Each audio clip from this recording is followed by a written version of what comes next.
A gente está falando numa série chamada Sobreviver. Nós estamos falando a respeito da nossa vida. Nós estamos falando que não basta apenas a gente sobreviver, mas a gente deve viver e ter realmente uma vida em abundância, amém?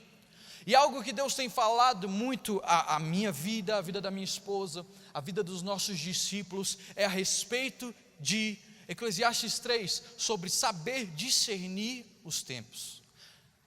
Hoje, o tema da nossa mensagem hoje é discernir o tempo. Vire para a pessoa que está do seu lado e fala: discerna o tempo. Discernir significa conhecer, significa saber o que se trata, discernir o tempo. Eu queria ler com vocês Eclesiastes,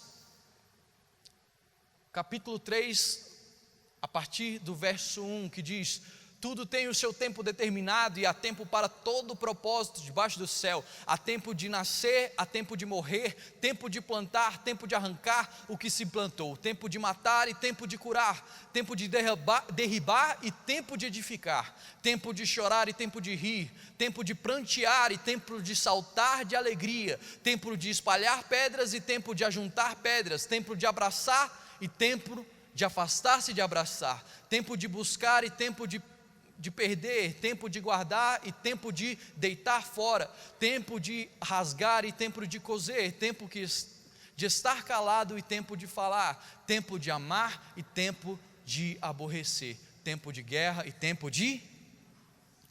Nós conversávamos no nosso discipulado algumas semanas atrás a respeito de nós sabermos como discernir o tempo das nossas vidas. Foi engraçado que essas 2 semanas atrás, quando a gente trouxe essa palavra, cada um dos nossos discípulos teve que escolher 3 tempos, discernir 3 tempos que eles estavam vivendo, Priscila, na vida deles. E aí eles começaram, 3 deles estavam passando por um momento de luto, e um deles falou: o tempo de chorar. Outros estavam passando por tempo de plantar, tempo de intensa dificuldade. E cada um foi falando e discernindo acerca do tempo específico que eles estavam vivendo. Mas o Senhor Espírito Santo começou a falar no meu coração durante esses dias, e também falou sobre nós sabermos não apenas discernir o tempo que nós estamos vivendo nessa semana, durante esses dias, durante essas horas, durante poucos meses para frente ou para trás, não discernir esse tempo como se fosse um foco muito reduzido, mas saber como se fosse um foco amplo, o tempo que nós estamos vivendo. E o Senhor me levou à palavra de Deus também no livro de Eclesiastes, no capítulo 8, verso 5, que diz: quem guarda o mandamento não experimenta nenhum mal, e o coração do sábio conhece, discerne o tempo e o modo. A palavra de Deus então está falando que quem é sábio tem um coração que sabe discernir o tempo e o modo, sabe discernir, conhecer o tempo em que ele está vivendo e o modo como as coisas devem acontecer. É nisso que, pensando nisso, que o Senhor Espírito Santo começou a tratar no meu coração e começou a falar sobre 3 áreas, e são essas 3 áreas que eu queria focar na nossa vida. São 3 tempos, 3 estações diferentes. É por isso que estão aqui representadas essas 3 cadeiras, essas 3 etapas da nossa vida. A primeira delas é a nossa infância / nossa adolescência. Depois nós passamos por um tempo onde a maioria de nós estamos vivenciando, que é a nossa juventude, a nossa vida adulta. E depois a maturidade e a velhice. E certo que, se tudo der certo, amém, todos nós vamos chegar até aqui, né? Nós esperamos que ninguém aqui vai morrer, amém? Amém. Ô Senhor, todo mundo aqui vive, em nome de Jesus. Mas nós devemos entender o período que cada período da nossa vida, o que a gente viveu, o que a gente está vivendo e o que a gente vai viver, amém? A primeira delas é a nossa infância e a nossa adolescência. Cara, faz tempo que eu não sento numa cadeirinha dessa. Faz tempo que eu não sento numa cadeirinha de estudo, de escola. E eu lembro dos meus tempos de infância e de adolescência, o quanto o Senhor trabalhou na minha vida. Sabe, esse tempo que você já passou, com certeza, alguns ainda estão na adolescência e estão passando, é um tempo onde o nosso caráter, onde principalmente o nosso caráter começa a ser formado, é formado. A psicologia fala que na nossa infância, nas nossas primeiras infâncias, o nosso caráter é formado. Também é um período onde nós crescemos em estatura, uns mais, outros menos. Questione a Deus, pergunte, se você não gostou, pergunte a Ele. A genética, qualquer coisa, fala com seu pai, fala com sua mãe, poxa, foi mal.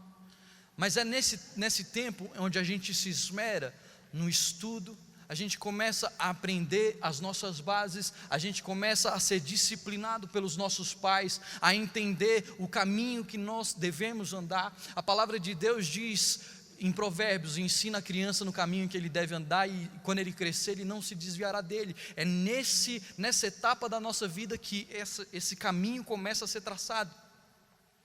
É nessa etapa da nossa vida onde a gente começa a sonhar. Nós somos o quê? Estimulados a sonhar quando nós somos crianças. Nós somos estimulados a pensar, você pode ser o que você quiser, basta você querer, basta você buscar. Ainda não sabendo como fazer isso, como buscar, mas a gente aprende isso. E é um tempo onde nós somos muito intensos. É um tempo, pelo menos eu quando era adolescente, quando eu era criança, era um tempo que eu não parava de pentelhar, né? Se você, quando era criança, também não parava de pentelhar a sua mãe, eu não parava de brincar, não parava de conversar com meu irmão. Na escola era difícil prestar atenção, irmão, porque a gente é muito intenso. Aí chega a nossa adolescência e a gente começa a conhecer o mundo, a gente começa a ter percepção do mundo, e a gente começa a conhecer cada vez mais pessoas, e a gente começa a se relacionar, aprender a se relacionar. Essa é a etapa que nos prepara para a nossa próxima etapa, chamada juventude. E então da juventude também nós vamos vivenciar o que é a nossa vida adulta. Essa etapa aqui é onde quase todos nós já estamos inseridos. Essa é a etapa onde o Senhor escolheu para que nós pudéssemos plantar. Essa etapa é a etapa que a gente tem uma escolha de propósito, ou um discernimento de qual o nosso propósito em Deus. É nessa fase que a gente começa a escolher que profissão a gente vai tomar, do que nós vamos fazer, o que nós vamos trabalhar. É um tempo também que nós, como eu coloquei ali, de ajudar os nossos pais. É um tempo que, como a palavra do Senhor diz, que felizes são aqueles que enchem a sua aljava de filhos. Ou seja, é esse momento em que nós saímos da nossa adolescência, onde nós nos vemos aptos a ajudar nossos pais. Ajudar como? Nos deveres de casa, até mesmo financeiramente, quando nós começamos a trabalhar. É nesse momento também que a palavra de Deus fala que nós devemos cuidar das coisas do Senhor, que o solteiro, até então, cuida das coisas do Senhor, cuida da casa do Senhor. É nesse momento também que nós escolhermos a pessoa com quem nós queremos passar o resto da vida, e nós começamos a planejar e pensar a respeito do tempo que nós teremos na nossa maturidade. É um tempo de crescer em palavra, é um tempo de crescer em Deus, é um tempo de buscar intensamente, é um tempo de plantar. Eu quero falar isso para você hoje. O tempo em que nós estamos vivendo é um tempo de plantar extremamente. Todos nós sonhamos chegar aqui na maturidade, na nossa velhice, num tempo onde todos nós queremos chegar aqui no topo, nós queremos chegar bem, nós queremos simplesmente ter alcançado todas as coisas que nós sonhamos lá atrás, todas as coisas que nós planejamos e plantamos aqui. Nós queremos chegar aqui, como Paulo disse, completar a carreira. Nós queremos chegar aqui da melhor maneira possível, e esse tempo é um tempo de maturidade, é um tempo de colher tudo que nós plantamos, se nós plantamos. É um tempo de completar a carreira, como Paulo diz, é um tempo de usufruir o que nós conquistamos na juventude, é um tempo de descansar. Todos nós sonhamos, pelo tanto que nós trabalhamos, o tanto que nós estudamos, o tanto que nós fazemos de chegar nessa etapa e nos aposentarmos e ter todas as coisas resolvidas. Nós sonhamos chegar aqui e poder olhar para trás e falar: Senhor, valeu a pena cada um dos esforços. É um tempo também de quando nós chegarmos, depois de nós vivermos tudo que nós vivemos, simplesmente ter a oportunidade de aconselhar aquelas pessoas, os jovens que virão após de nós, aconselhar a próxima geração. Todos nós sonhamos com isso tudo, mas eu quero falar para você, nós só sonhamos, nós só colhemos, nós só desfrutamos daquilo que nós plantamos. Uma frase que eu escutei um dia desses, que foi muito forte, é que não há coroa sem cruz.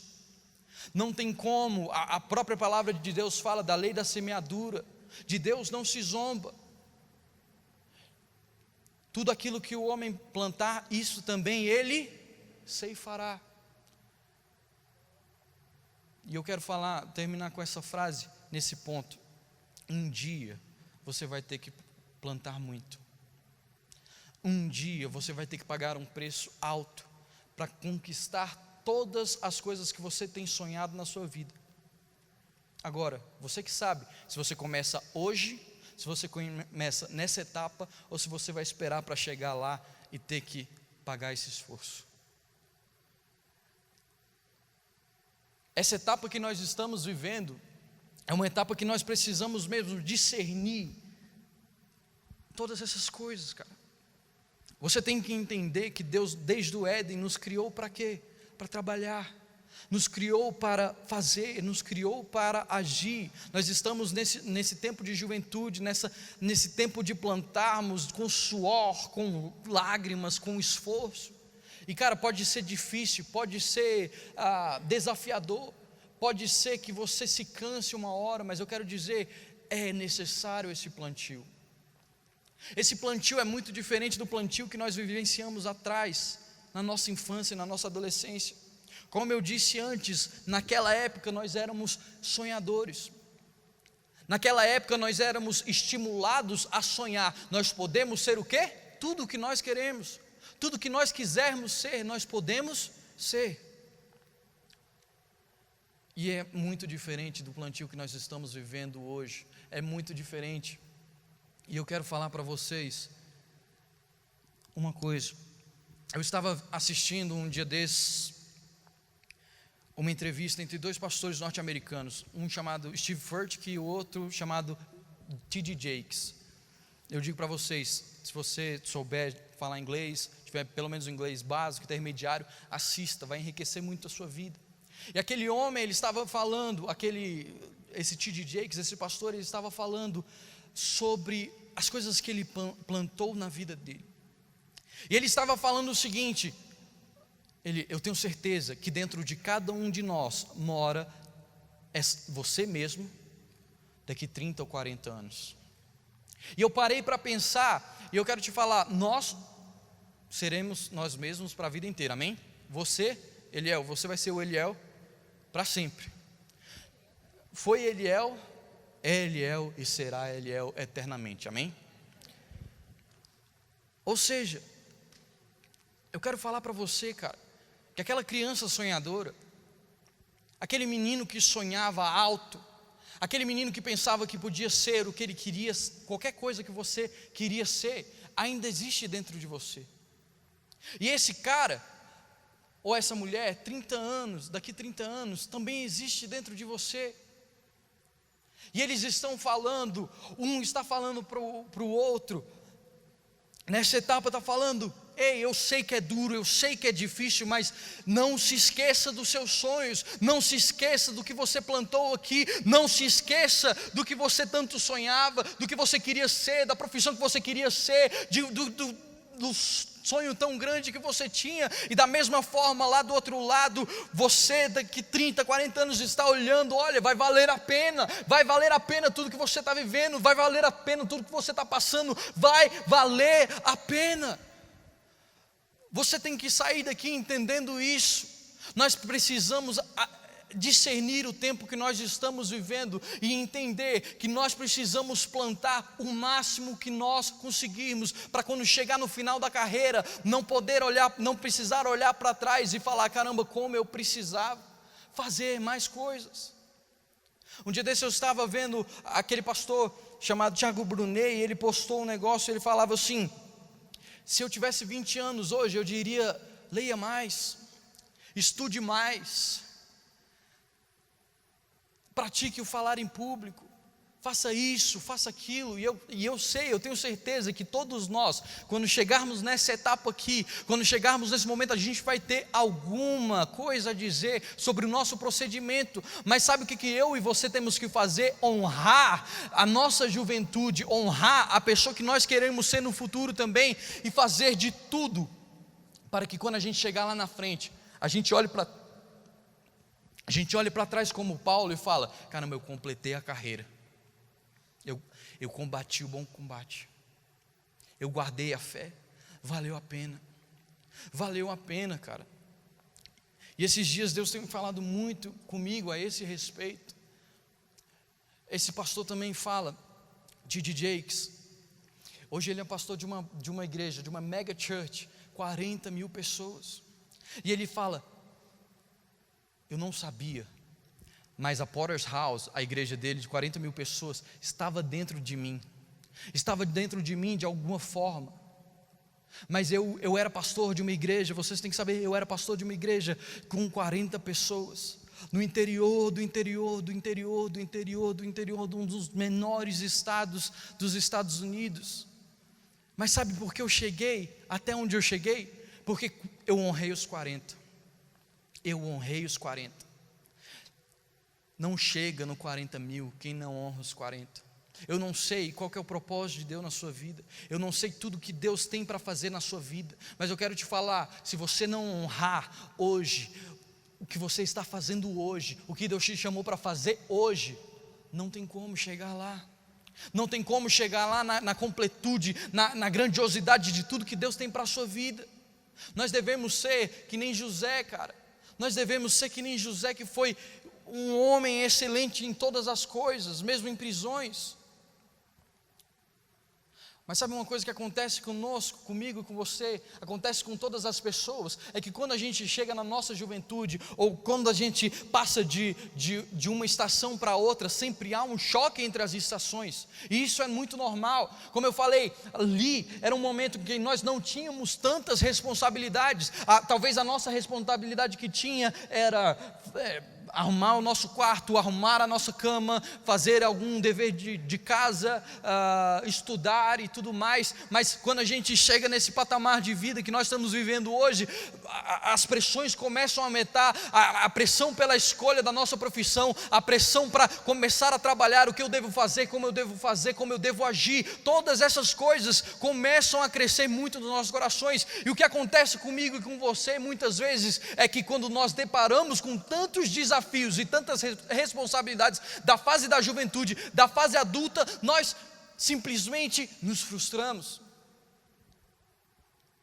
Muitas vezes a preparação não foi completa de sair da nossa infância, da nossa adolescência e chegar aqui à vida adulta. Muitas vezes quando nós chegamos e nós nos deparamos com isso, vem pessoas me procurando com sintomas de depressão, tristeza, amargura, frustrações. Por quê? Porque ainda não conseguiram esse romper, ainda não conseguiram discernir o tempo que eles estão vivendo.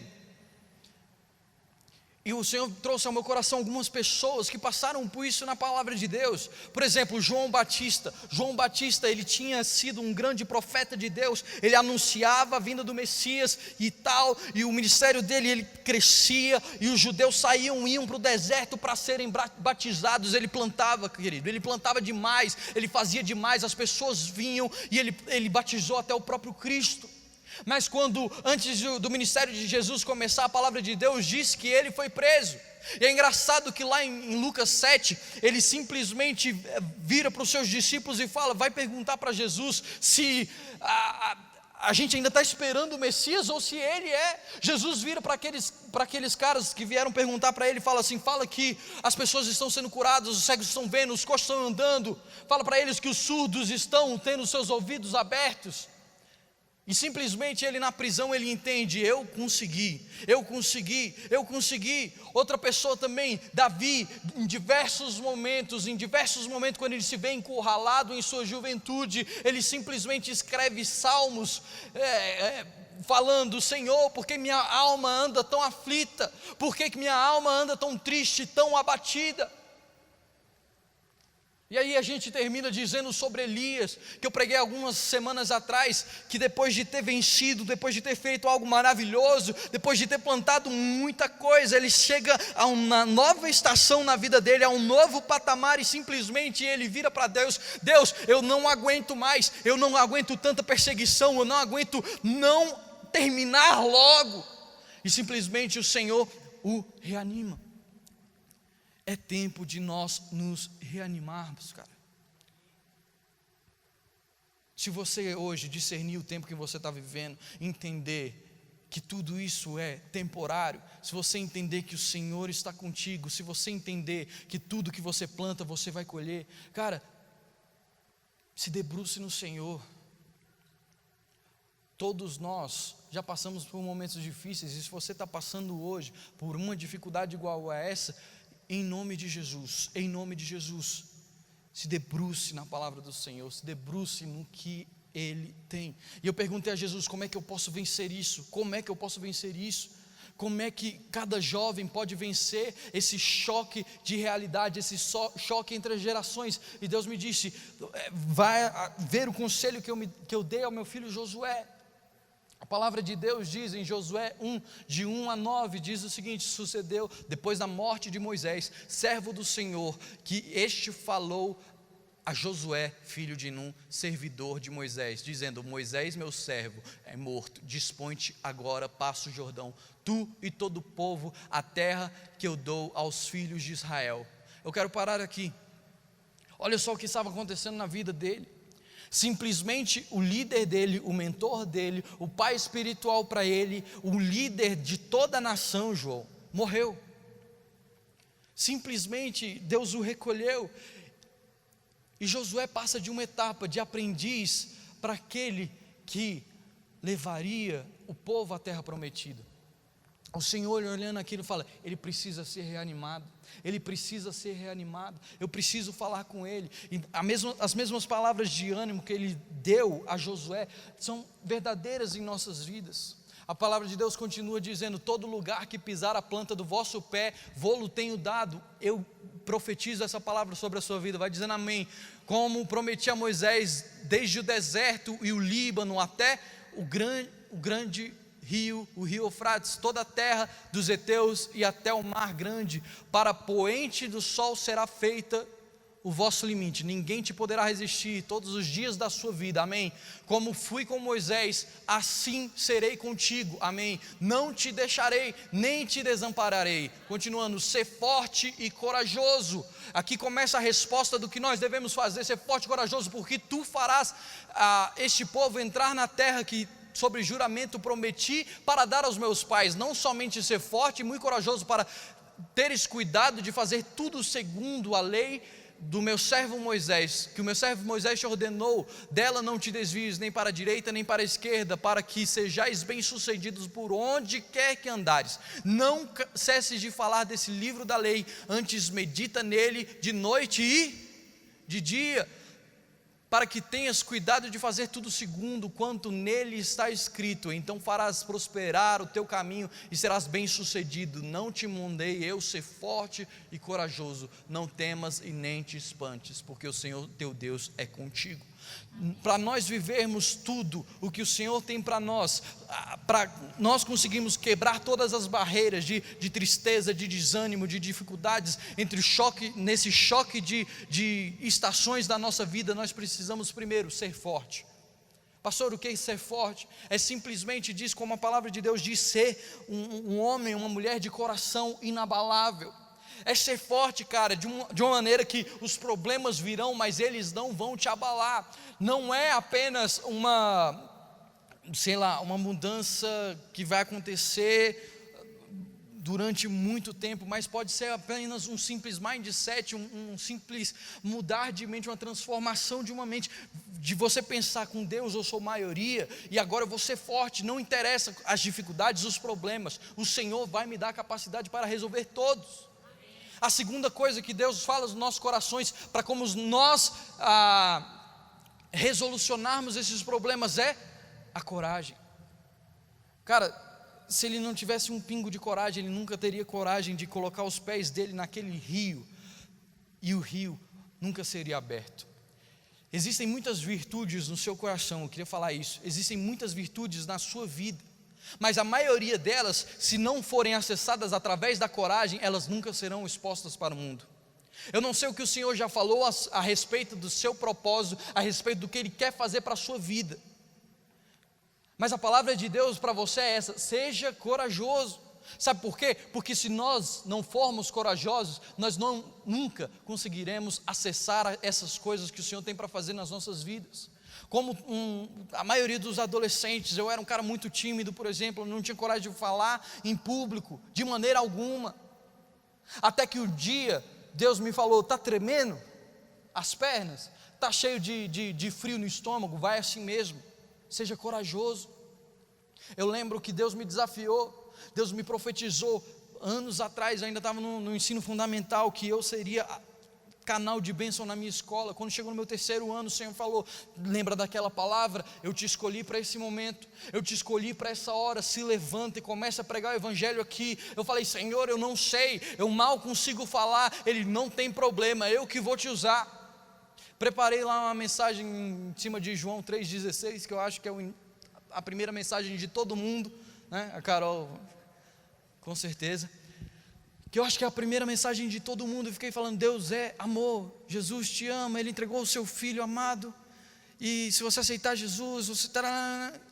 Mas sabe o que acontece? Jesus viu a minha disposição, a minha coragem naquele dia, e começamos, eu e mais 2, e mais alguns convidados, e o negócio foi crescendo. Daqui a pouco, nas outras semanas, tinha 10, depois tinha 12, depois tinha 15, depois tinha 20, depois tinha 30, depois tinha 40, depois tinha 70 alunos, 80 alunos dentro de uma sala, um intervalo por semana, e louvando a Deus, buscando ao Senhor, pessoas sendo salvas, vidas sendo salvas, simplesmente porque eu parei de me amedrontar. A mesma coisa aconteceu aqui na igreja. Eu não tinha essa coragem, mas um dia o Senhor vai e fala, começa a agir, começa a ministrar, começa a fazer, e simplesmente na disposição do meu coração, o meu propósito começou a ser acessado. Você precisa hoje entender que você precisa ser forte e corajoso, e a terceira coisa, você precisa ter relacionamento com a palavra de Deus. É ela que vai te dar a base e as respostas para todas as coisas.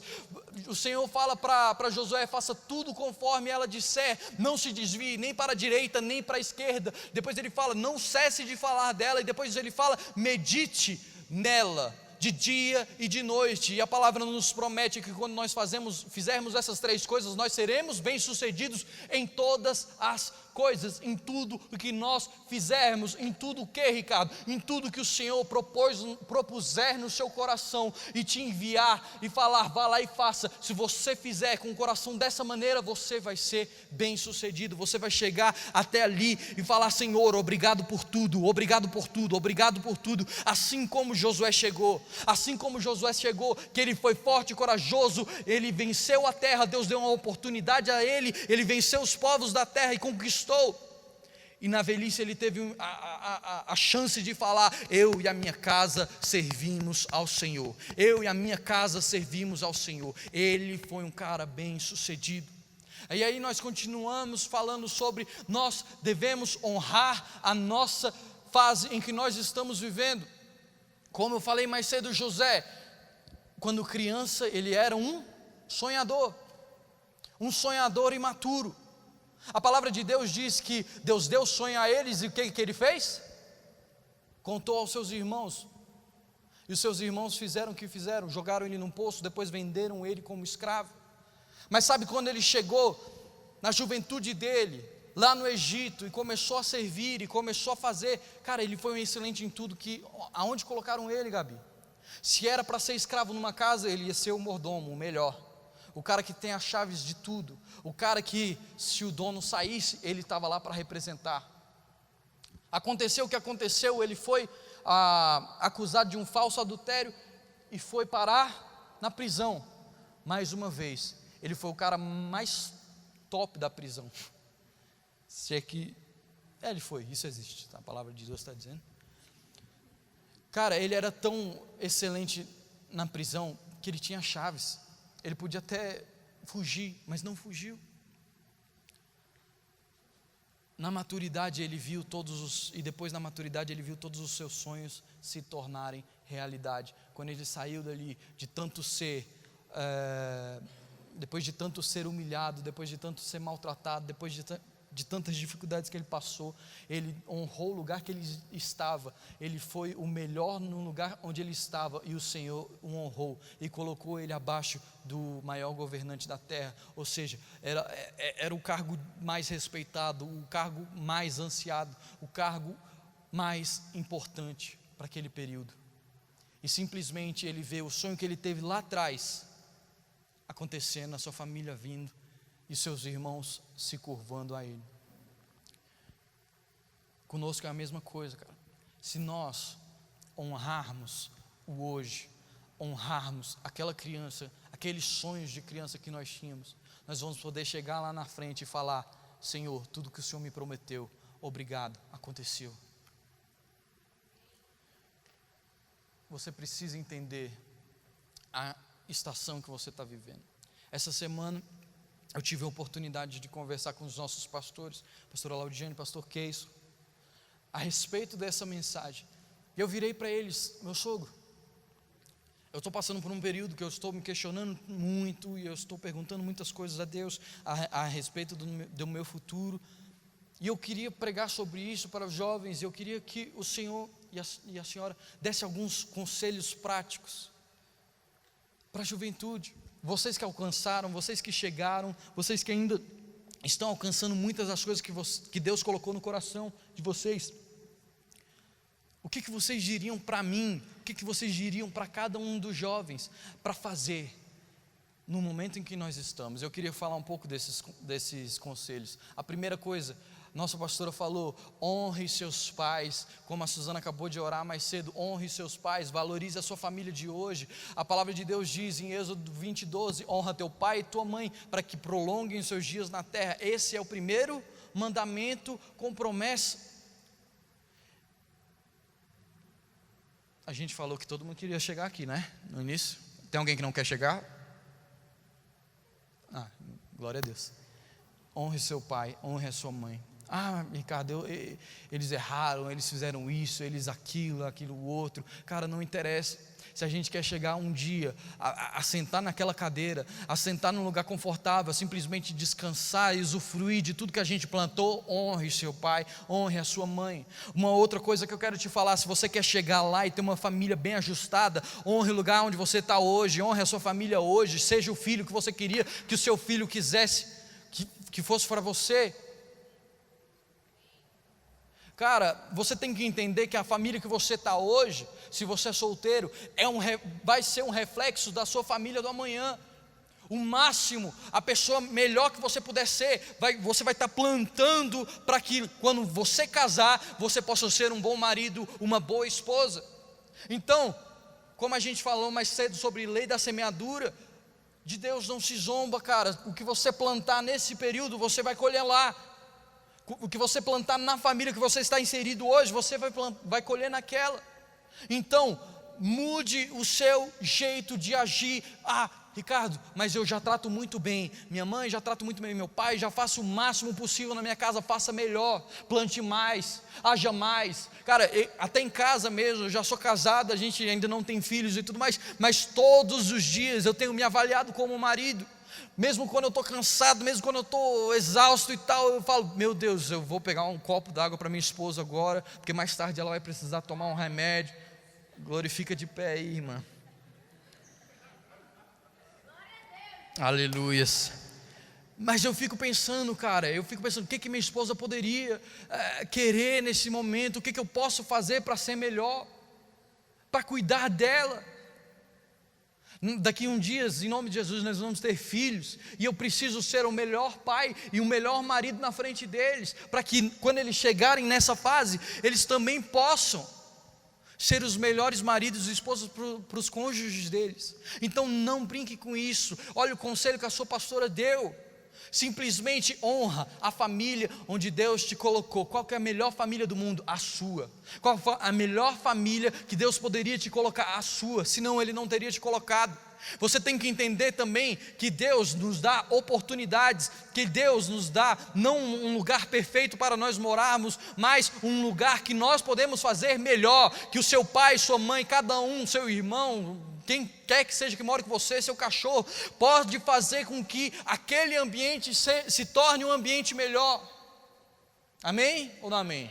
O segundo, aceite conselhos pautado na orientação da palavra de Deus. Também na nossa querida pastora Laudijane, Provérbios 15:22 diz: onde não há conselho, fracassam os projetos, mas onde tem conselheiros há bom êxito. Cara, para ouvir quem já passou por essa situação que você está vivendo. Para ouvir. A outra coisa que eu queria falar, Provérbios 21:30, não há sabedoria nem inteligência, nem mesmo conselho contra o Senhor. Vocês entenderam o que eu li? Não há, preste atenção, preste atenção. Não há sabedoria, não há entendimento, não há conhecimento contra o Senhor. Isso quer dizer o quê? Que muitas vezes, quando eu e você estamos sentados nessa cadeira, quando nós olhamos para a próxima geração, nós às vezes pensamos: caramba, eu preciso escutar tudo que a próxima geração diz. Eles já passaram, eles entenderam, amém. Parte disso é verdade, mas eu quero te falar: se não for o conselho que vier de lá, não for pautado na palavra de Deus, não é conhecimento, não é sabedoria, não é entendimento, é o que diz a palavra de Deus em Provérbios 21. Muitas vezes eu olhava para alguns familiares, eu olhava para pessoas que já passaram, pessoas que ainda não tinham Jesus como centro das suas vidas e tudo mais, e eu olhava: caramba, eles têm muito a me ensinar, e com certeza todo mundo tem algo a ensinar, mas muitas vezes eu escutei conselhos errados vindo da parte de pessoas que poderiam ser as pessoas certas. E eu quero te dizer, conselhos assim referendam no nosso coração, muitas vezes portas de pecado, muitas vezes portas de erro. Eu quero falar para você, toda vez que alguém te disser um conselho, e é bom que você escute conselhos, mas você precisa ter um filtro na sua cabeça que diz: o que ele está falando está pautado na palavra? O Senhor Jesus me falaria isso? Cara, se Jesus não falaria, se não está na palavra de Deus, não faça. Avalie tudo que você está escutando. Mas quando o conselho é certo, quando o conselho é totalmente acertado para o seu coração, quando o conselho é totalmente pautado na palavra de Deus, escute e faça. Nós estamos na geração que nós precisamos saber escutar, aprender a escutar. A maior dificuldade dessas duas gerações, tanto a que nós estamos e a que nós saímos, é a dificuldade de escutar. É a dificuldade de olhar para o outro e saber que ele sabe mais do que você. Olhar para lá e saber que ele sabe mais do que você e falar: por favor, me dê um conselho. Eu hoje, como eu falei no meu discipulado, eu não tenho um pai, mas graças a Deus eu tenho pessoas que eu posso chegar e perguntar alguns conselhos que o meu pai me daria. Por exemplo, muitas vezes eu chego para o meu sogro, pastor Keison, e falo: meu sogro, por favor, eu preciso de uma orientação nessa e nessa área, o que o Senhor tem a dizer para mim? Eu olho, eu escuto e eu aplico tudo isso na minha vida. E quer saber também de uma coisa? Eu e você precisamos escutar a palavra de Deus. A palavra de Deus diz o quê? Sobre escutar. A fé vem pelo ouvir, e o ouvir a palavra de Deus. Sabe, todas as vezes que tem alguém aqui pregando, um discipulador seu pregando, os nossos pastores estão aqui em cima pregando, escute, escute e escute. O que eu quero falar para vocês, talvez de tudo que eu estou falando aqui, você possa extrair hoje. Eu quero que vocês prestem atenção, e eu tenho uma pergunta muito simples para você: qual a última vez que você escutou um sermão? Qual a última vez que você escutou uma pregação? Ricardo, eu estou escutando agora, eu espero simplesmente que esteja escutando mesmo. Eu escutei semana passada, no domingo, no sábado. Eu escutei durante a semana no YouTube. Eu escutei pregador A, pregador B, pregador C. Foi uma bênção. Será que tem sido mesmo? Quando eu pergunto, qual foi a última mensagem que você ouviu, a última pregação que você ouviu, eu estou me referindo a um ouvir com atenção, a um ouvir que você vai chegar na sua casa e vai ruminar aquela palavra e vai realmente aplicar isso ao seu coração, e essa palavra vai trazer fé, vai trazer mudança. Qual foi a última vez que você escutou uma mensagem? Eu quero te falar, se você ainda não estava escutando essa com atenção, comece a escutar agora que ela pode mudar a sua vida. A palavra de Deus diz que a palavra de Deus nunca volta vazia, e ela pode gerar frutos a 100 por 1 no seu coração. Então escute com atenção. A nossa geração precisa isso, aprender a escutar o que Deus está falando. Hoje mesmo a gente estava conversando no almoço, a gente falando sobre aprender a escutar a Deus, sobre um testemunho que a gente passou um dia desses. Cara, sabe por que eu aprendi a escutar a Deus? Porque eu ouvia os pastores pregando, eu ouvia pastor Jair, pastora Laura pregando quando eu era criança, eu ouvia pastor Keison, pastora Laudijane pregando, e eles falando, caramba, eu ouvi do Senhor isso, Deus falou comigo. Eu falava, Senhor, eu preciso te ouvir, e eu não vou parar até escutar o Senhor. Eu comecei a aprender a escutar o Senhor dentro de mim, numa inquietação. Eu falava, Senhor, eu quero ouvir a sua voz audível, até o momento que Ele me mostrou como Ele me escolheu para escutar a voz dEle. E a partir desse momento a minha vida mudou. E eu quero que você saia daqui com essa mesma inquietação. Eu preciso ouvir a Deus, eu preciso entender o que Deus está fazendo na minha vida, eu preciso discernir os tempos, eu preciso viver a plenitude de Deus para a minha vida. Por isso eu preciso conhecer o meu propósito. Senhor, em nome de Jesus, fala ao meu coração os meus propósitos, os seus desígnios para a minha vida. Aprenda a escutar. E o próximo conselho é: busque não competir. Fale com a pessoa que está do seu lado: busque não competir. Seja a sua melhor versão. A palavra de Deus diz: assim pois, cada um de nós dará contas a si mesmo a Deus. Se preocupe apenas em ser o melhor você. É bem verdade que todo mundo aqui deve ter um irmão em casa, uma irmã. E sabe, um dos maiores erros que a gente pode cometer é se comparar com as outras pessoas. Como eu disse, quando eu era adolescente, quando eu ainda não tinha aquela coragem, quando eu era criança, recebi um chamado pastoral, não tinha aquela coragem, aquela ousadia. Eu olhava para o pastor Daniel, eu olhava para outras pessoas, eu falava, caramba, eu quero chegar a esse nível, eu quero chegar a isso, eu quero chegar a isso. Mas dentro do meu coração eu pensava, eu nunca vou chegar, eu nunca vou ser como ele, eu nunca vou ser como Ciclano, eu nunca vou ser como Beltrano, eu nunca vou ser como Fulano. E sabe a verdade, Nicole? Eu nunca vou ser mesmo, porque eu vou ser a minha melhor versão. Para de se comparar, para de olhar para a vida do outro. A palavra de Deus está falando que você vai dar contas apenas das suas. Você não é gato ou gata para ter 7 vidas, mano.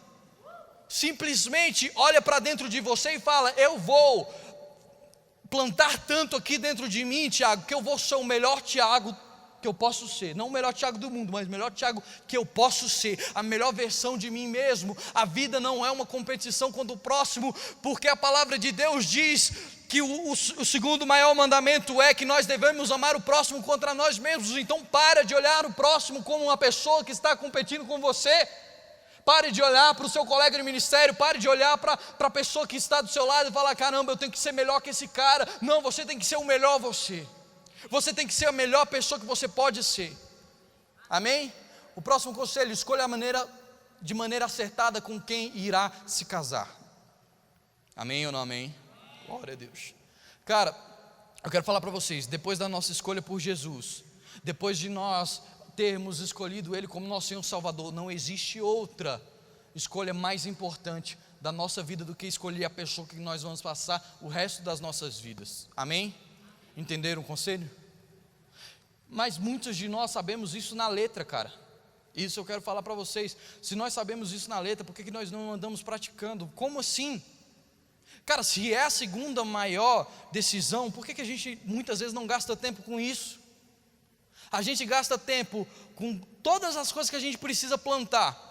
Você estuda 17, 26 horas no cursinho. Nem tem como estudar isso, você está estudando. Você faz isso, faz aquilo outro. Mas também não tenha aberto o seu coração para conhecer novas pessoas. Cara, para perguntar se a pessoa é certa, dê a relevância certa a isso. Observe como as pessoas, os seus pretendentes, eles agem com a família. Isso é muito importante. Conheça o máximo de pessoas que puder, pois qualquer um pode ser a sua resposta, amém? Quem está esperando por uma resposta? Não menospreze quem está do seu lado, querido. Pode ser ele a resposta da sua vida. E você está dizendo, não tem ninguém, pastor.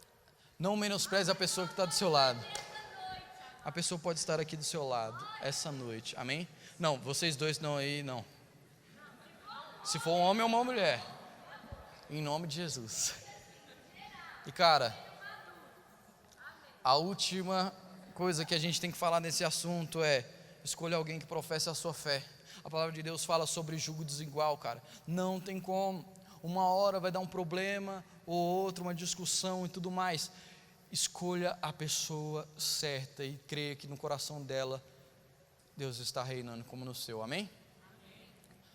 O quinto, seja espiritual. Esse último foi do pastor Keison, esse também, seja espiritual.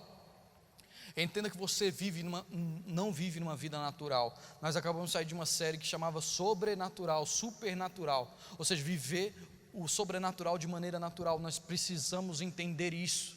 Que nossa vida não é apenas física, a gente não está aqui só para passar tempo, perder tempo, fazer coisa, nascer, morrer, nasce, cresce, reproduz e morre. Não é apenas isso, nós estamos inseridos no reino de Deus. Então você tem que entender que as nossas respostas e a nossa vida em Deus são movidas de maneira espiritual. Então, ore mais, cara.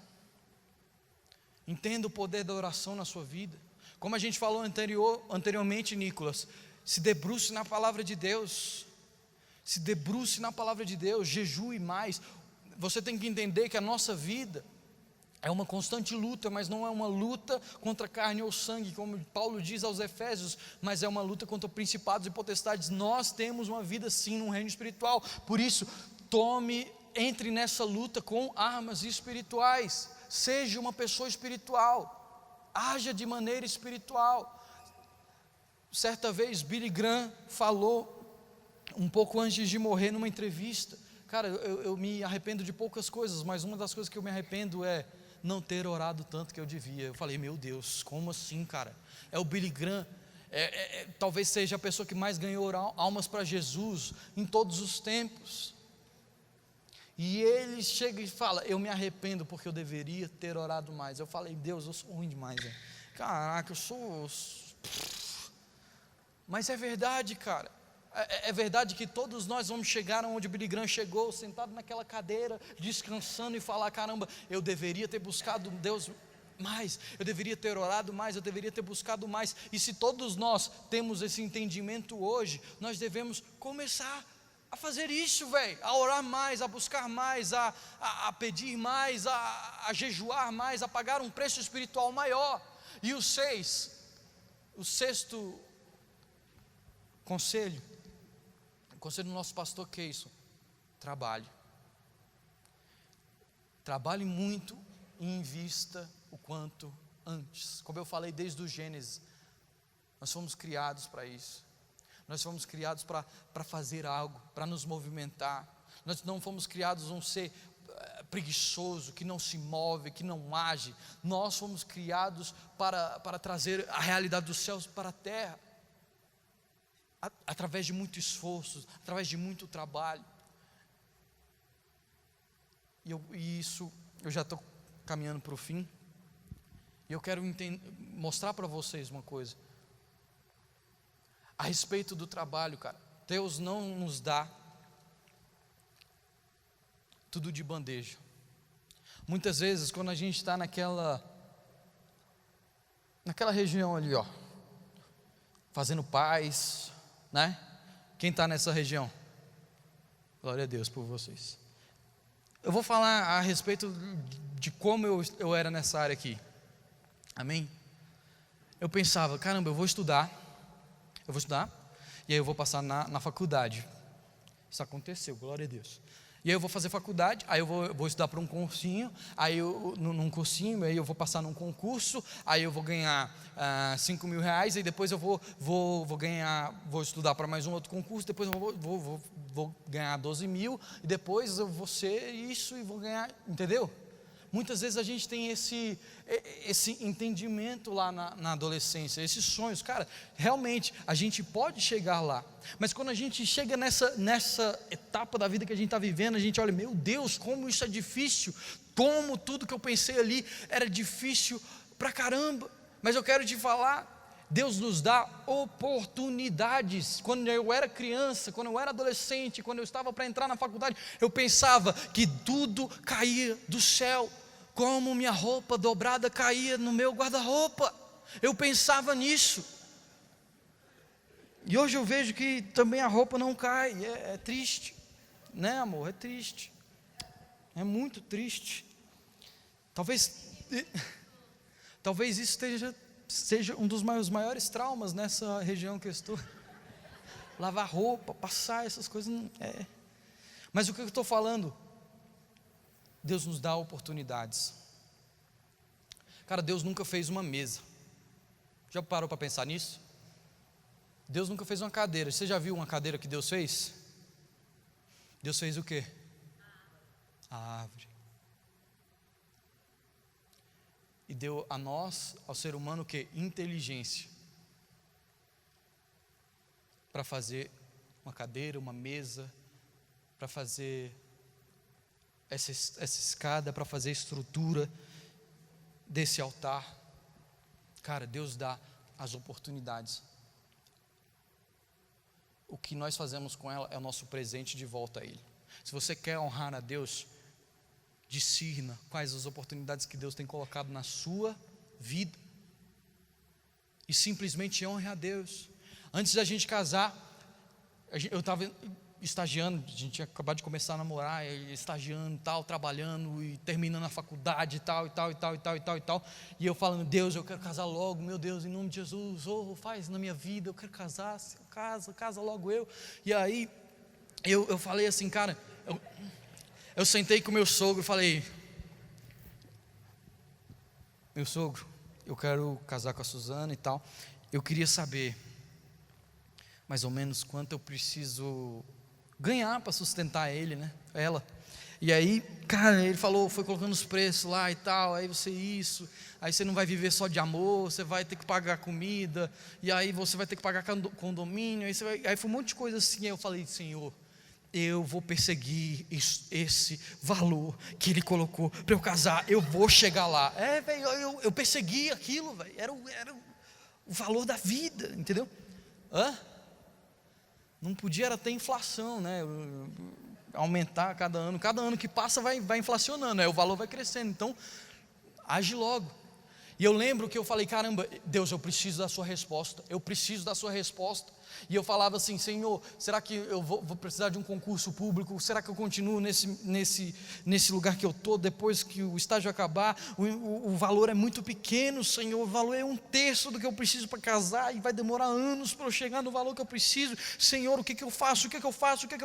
Eu saio do estágio hoje e começo a estudar para concurso, isso ou aquilo, e aí Deus propôs um negócio no meu coração e falou, você vai fazer durante esse mês 4 vigílias, todas as sextas-feiras daquele mês eu varava a madrugada, orando, lendo a Bíblia, até que Ele me respondesse, pedi uma resposta, no primeira sexta, eu passei, quando foi sábado de manhã, a Suzana me liga, e aí, teve a resposta? Eu, não amor, mas vou ter, em nome de Jesus. Chegou a segunda, passou tudo, e ela perguntou, no outro dia, e aí meu bem, teve a resposta? Eu falei, ainda não meu bem.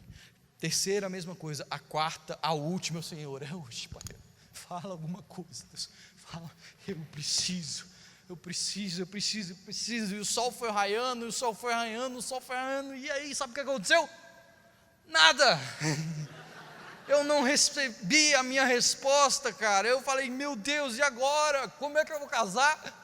Meu Deus, e aí de repente, velho, No outro dia, aquela ligação, eu já estava esperando. E aí, meu bem, né?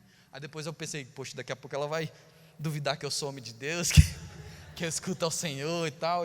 Meu bem, aí eu, né, sendo uma pessoa espiritual, que nem meu sogro falou, meu bem, eu ainda não recebi, mas o preço que Deus pediu para pagar, eu paguei, a resposta vai vir. Cara, quando deu na segunda-feira, não, aplaude o Senhor, aplaude o Senhor. É para a tua glória, pai, é para a tua glória. Sabe o que aconteceu na segunda-feira? Eu indo para o trabalho, coloquei a rádio lá, e aí, aquelas notícias e tal, aí de repente, hoje pela manhã, presidente Dilma, não sei o que, e eu ouvindo aquela resposta. Sabe o que aconteceu? Simplesmente na segunda-feira, depois da minha vigília, a presidente Dilma falou assim: estou suspendendo todos os concursos públicos, pelo menos por 1 ano. E eu falei, meu Deus, eu preciso casar em 1 ano. 1 ano e pouco. Significava o quê? Cara, eu falei, Deus, eu entendi a sua resposta. Uma porta se fecha ali, outras portas abrem ali, né? Eu preciso, né? Deus cuida de mim. E de fato cuidou, velho. De fato cuidou. Na mesma semana eu recebo uma ligação e fala: oi, eu queria te chamar aqui, porque eu tenho uma proposta de emprego para te dar. Para ganhar o que eu precisava para casar. Cara, vocês acham que eu precisava orar e falar: Deus, é para eu ir ou para não ir? Vocês acham que é? Porque tem muita gente que em todas as horas fala assim: será que é de Deus? Será que é de Deus? Cara, eu estava orando, eu estava jejuando, eu estava buscando, eu estava correndo atrás daquilo ali, e Deus fecha uma porta e abre uma porta. Era Deus. Eu entendi, Senhor, o Senhor está falando comigo. E eu comecei a trabalhar naquele lugar. Em mais de 1 ano eu estava casado com a Suzana, amém? Aplauda o Senhor de novo, cara, que foi tão bom isso na minha vida. Obrigado. Entenda, aprenda a entender as oportunidades que Deus coloca na sua vida, as árvores que Ele está colocando. Essa árvore pode ser um trabalho, essa árvore pode ser uma pessoa, essa árvore pode ser a fulaninha ou o fulaninho da sua vida. Você pode transformar o fulaninha, a fulaninha, o seu ministério, o seu trabalho, no que Deus tem para a sua vida, amém? Como eu falei, Deus te deu inteligência, e a última coisa também que a gente tem que pensar nisso que o nosso pastor está falando comece a pensar no futuro, comece a planejar o futuro. Sabe, a gente aqui trabalha para ganhar dinheiro, e trabalha para construir uma vida, para construir uma família, mas a gente tem que entender que a gente tem que chegar nessa época aqui e poder nos aposentar. Então meu sogro falou para mim: Ricardo, isso também é muito importante. Se eu tivesse anos atrás, se eu tivesse a sua idade, eu diria para você hoje, eu diria para mim, da sua idade hoje, invista. Eu hoje estaria numa situação muito melhor. Não importa o quanto você ganha, não importa o quanto você está ganhando no seu primeiro salário e tudo mais, mas começa a investir, começa a planejar o seu futuro, começa a pensar em você daqui 30, 40 anos, não apenas em ver todos os filmes do cinema, cara. Você pode ver só um, entendeu? Não, opa, quase que eu... Amém? Comece a pensar, comece a planejar. E o último conselho é o meu: viva com um propósito. E eu já queria chamar o pessoal do louvor para a gente encerrar. Amém? O louvor não pode mais. Foi mal, o louvor pode sentar aí. A gente tem que entender os propósitos de Deus na nossa vida. Cada momento carrega um propósito. Cada momento carrega um propósito. Cada um de nós carregamos um propósito específico. Nós devemos nos esmerar o máximo possível para alcançar tudo que Deus tem para nós. Eu queria terminar com o exemplo de Salomão. Por quê? Porque o Salomão foi um cara preparado desde a infância para suceder o seu pai. Desde a infância, Davi olhava para ele e falava: meu filho, você vai ser isso, você vai ser aquilo, você vai reinar no meu lugar, você vai ser grande, você vai ser maravilhoso. E no momento em que Salomão chega nessa hora, nessa etapa da vida, e Davi está aqui, simplesmente fala: você vai ser o meu sucessor, você vai me suceder agora. E o que Davi, ou Salomão, aquele jovem, ele pede ao Senhor? Sabedoria e conhecimento. Por quê? Ele pediu o que era necessário para cumprir os planos de Deus na vida dele. E por isso o Senhor vira para ele e fala: você vai ganhar sabedoria, você vai ganhar entendimento e conhecimento, mas você também vai ganhar riquezas, honra, durante todo o seu reinado. Todo mundo, todos os países que circundam Israel não vão te atacar, vai ter paz, você vai prevalecer, você vai ter o reinado mais excelente da terra. Amém? Nós precisamos agir dessa maneira e sermos bem-sucedidos em todas as coisas. Queria que você ficasse em pé no seu lugar para a gente orar. Pode subir, meu bem. Eu queria terminar com um texto. Eu quero que você preste bem atenção nele, para a gente meditar enquanto a gente ora. A palavra de Deus diz em Gênesis 49, 27: Benjamim é lobo predador, pela manhã devora a presa e à tarde divide o despojo. Isso é ser excelente. Como assim, pastor? Não entendi nada, não sou lobo. Está falando o que a palavra de Deus está falando. Na sua juventude, você trabalha e será tão excelente no seu trabalho que quando chegar no tempo da velhice, você vai repartir os despojos, você vai ter o que dar, o que repartir com as outras pessoas. Isso é ser excelente. Isso é ser excelente. É plantar tudo que você precisa e chegar lá na frente, terem abundância para abençoar a sua vida e a vida das outras pessoas. Feche seus olhos, vamos orar.